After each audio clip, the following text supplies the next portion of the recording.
Dr. Chenguang Shang is an associate professor of finance at the Suffolk University Sawyer Business School. Recently, Dr. Shang published a study in the Journal of Business Ethics, which is considered a very premier academic journal in business.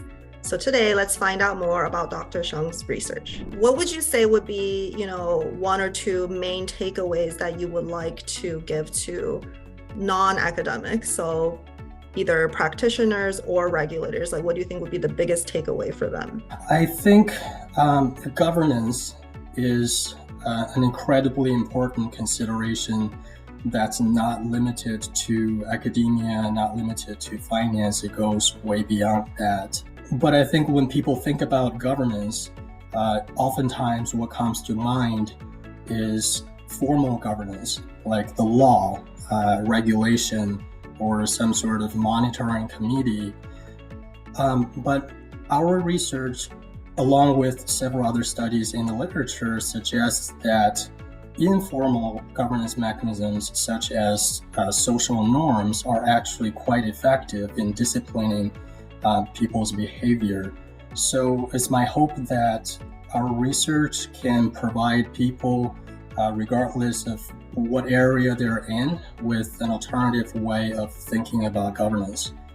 To me, it all starts with the research topic. And I think as researchers, we should always ask ourselves whether this research question is important or whether this topic is of interest to a broad audience, whether the result carries significant policy implications.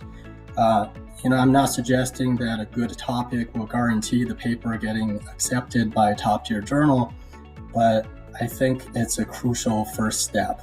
And another interesting finding to me is that there is also a displacing effect. So we find that financial advisors, after they have committed misconduct, they're more likely to move out of their current location and to a place with lower social capital.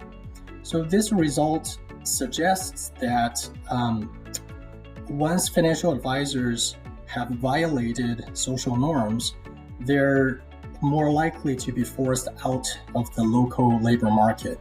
Now that we already have all this evidence of potential benefits of social capital, I think we can think about what we can do to build social capital to restore trust, because the problem is that social capital has been declining in the US over the last few decades.